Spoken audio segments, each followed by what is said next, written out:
ಶ್ರೀ ಗುರುಭ್ಯೋ ನಮಃ. ಶ್ರೀ ಗಣೇಶಾಯ ನಮಃ.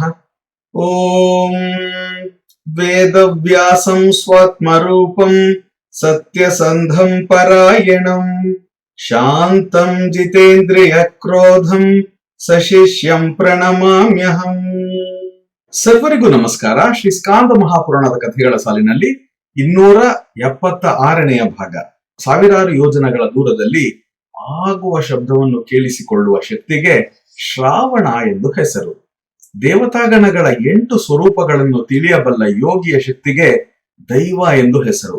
ಪ್ರವಾಹದ ಸುಳಿಯಲ್ಲಿ ಸಿಕ್ಕ ಮನುಷ್ಯನಂತೆ ಜನಸಮೂಹದಲ್ಲಿ ಸಿಕ್ಕಿಕೊಂಡು ವ್ಯಾಕುಲಗೊಳ್ಳುವುದು ಆವರ್ತ. ಯೋಗ ಸಿದ್ಧಿಯನ್ನು ಬಯಸುವವನ ಭಿಕ್ಷಾರ್ಹವೂ ಸಾತ್ವಿಕವೂ ಆದ ಯವಾನ್ನ, ಮಜ್ಜಿಗೆ, ಹಾಲು, ಅವಲಕ್ಕಿ, ಪಕ್ವವಾದ ಫಲಗಳು, ಹಿಂಡಿ ಮತ್ತು ಸತ್ತು ಅಂದ್ರೆ ಹುರಿ ಹಿಟ್ಟು, ಇವುಗಳನ್ನು ಶ್ರದ್ಧಾವಂತರು, ಜಿತೇಂದ್ರಿಯರು, ಶ್ರೋತ್ರಿಯರು, ಸ್ವಧರ್ಮ ನಿರತರಾದ ಗೃಹಸ್ಥರ ಮನೆಯಿಂದ ಭಿಕ್ಷಾಯಾಚನೆ ಮಾಡಿ ತಂದು ಸೇವಿಸಬೇಕಾಗುತ್ತದೆ. ಈ ಆಹಾರಗಳು ಯೋಗಿಗೆ ತಪಸ್ಸಿದ್ಧಿಯನ್ನು ಉಂಟು ಮಾಡುವವು ಹೀಗೆಂದು ಹೇಳಲ್ಪಟ್ಟಿದೆ.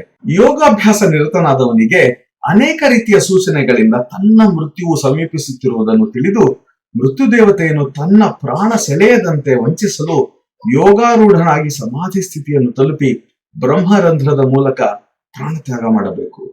ಮರಣ ಸನ್ನಿಹಿತವಾದುದನ್ನು ಯೋಗಜ್ಞನಾದವನು ಈ ಕೆಳಗಿನ ಸೂಚನೆಗಳಿಂದ ತಿಳಿಯಬಲ್ಲನು. ಅವುಗಳಾವುವೆಂದರೆ, ಯಾರು ಕನಸಿನಲ್ಲಿ ಸಾಧ್ವ್ಯಾದ ಸ್ತ್ರೀಯು ಕೆಂಪು ಅಥವಾ ಕಪ್ಪು ಸೀರೆಯನ್ನುಟ್ಟು ಹಾಡುತ್ತಾ ದಕ್ಷಿಣ ದಿಕ್ಕಿಗೆ ಹೋಗುತ್ತಿರುವುದನ್ನು ನೋಡಿದರೆ, ದಿಗಂಬರ ಬೌದ್ಧ ಸನ್ಯಾಸಿಯು ನಗುತ್ತಾ ಕುಣಿದಾಡುತ್ತಿರುವುದನ್ನು ಕಂಡರೆ, ಕರಡಿ ಅಥವಾ ಕೋತಿಗಳನ್ನು ಹೂಡಿದ ಗಾಡಿಯಲ್ಲಿ ಕುಳಿತು ಹಾಡುತ್ತಾ ದಕ್ಷಿಣ ದಿಕ್ಕಿಗೆ ಹೋಗುತ್ತಾ ಆಳವಾದ ಕೆಸರು ಅಥವಾ ಸಗಣಿಯಲ್ಲಿ ಮುಳುಗಿದಂತೆ ಕಂಡರೆ, ನದಿಯಲ್ಲಿ ನೀರೇ ಇಲ್ಲದೆ ನದಿ ಪಾತ್ರವೆಲ್ಲ ಕೂದಲು, ಕೆಂಡ, ಬೂದಿ, ಹಾವುಗಳಿಂದ ತುಂಬಿರುವುದನ್ನು ನೋಡಿದರೆ, ಭಯಂಕರರು, ಕುರೂಪಿಗಳು, ಕ್ರೂರರು, ಆಯುಧಗಳನ್ನೆತ್ತಿ ಹಿಡಿದವರು ಮನುಷ್ಯನನ್ನು ಕಲ್ಲುಗಳಿಂದ ಹೊಡೆಯುತ್ತಿರುವಂತೆ ಕಂಡರೆ, ಸೂರ್ಯೋದಯದ ಸಮಯದಲ್ಲಿ ಹೆಣ್ಣು ನರಿಯು ಕೂಗುತ್ತಾ ಬಂದರೆ ಅಥವಾ ತನಗೆ ಅಪ್ರದಕ್ಷಿಣೆಯಾಗಿ ಸುತ್ತು ಹಾಕಿದರೆ, ಯಾರು ಆರಿದ ದೀಪದ ಬತ್ತಿಯ ದೇವರಿಗೆ ಎತ್ತಿದ ಮಂಗಳಾರತಿಯ ಬತ್ತಿಯು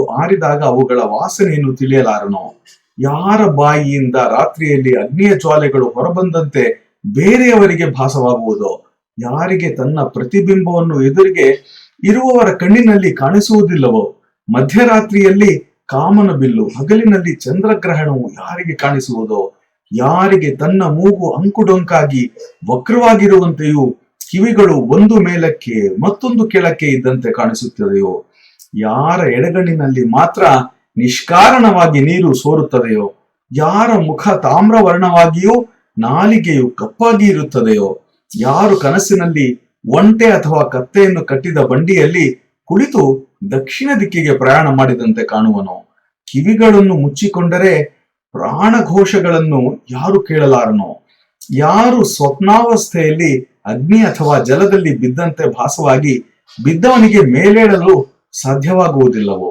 ಅವನ ಜೀವನದ ಅಂತ್ಯಕಾಲ ಸಮೀಪಿಸಿದೆ ಎಂದು ತಿಳಿಯಬೇಕು. ಬಂಧುಗಳೇ, ಇದರ ಮುಂದಿನ ಭಾಗವನ್ನು ನಾಳೆ ಶ್ರವಣ ಮಾಡೋಣ. ಸಮಸ್ತ ಸನ್ಮಂಗಳಾನಿ ಭವಂತು. ಸರ್ವರಿಗೂ ನಮಸ್ಕಾರ.